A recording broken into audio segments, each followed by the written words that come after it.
as I was writing some of this stuff for Austere Training, I went back and pulled out some stuff that Zach Evanesh had sent me from like Dr. Ken Leisner.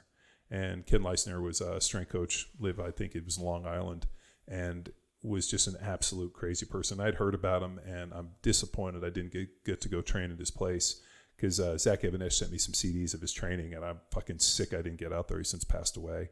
But he made a list and said the majority of trainees never make progress that they're looking for because they did not train as hard as possible, was one. Two, they did not believe that the program that they were following was effective, and it appeared too limited in terms of sets, reps, and numbers. Three, they will not train as hard as possible. Four, they lack confidence in their ability to gain muscle and strength. That there was almost like a mental lock that people put on their bodies by believing that they could not gain strength or muscle. And then number five was they will not train as hard as possible.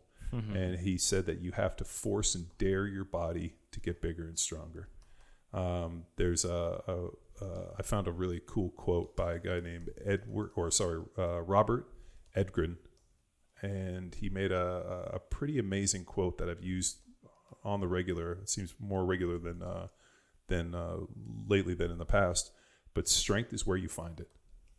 Yeah. And you think about the Austere Training program. That is probably the greatest line for it. Strength is where you find it. So strength is not something that just, is lying around. You go pick it up on accident. You have to go out and you have to craft it. And that Austere program, what it does is it allows it to be found in places that you would not look for it. And you're only limited by your creativity. You're only limited by what you can create and build and have access to.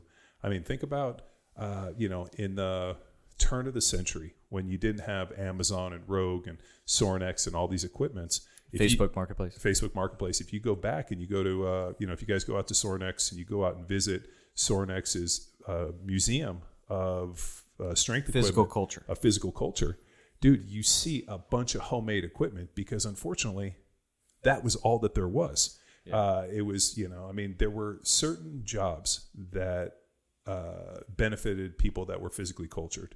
Iron workers, steel workers, union pipe or pipe fitters and welders, and people that actually worked with their hands.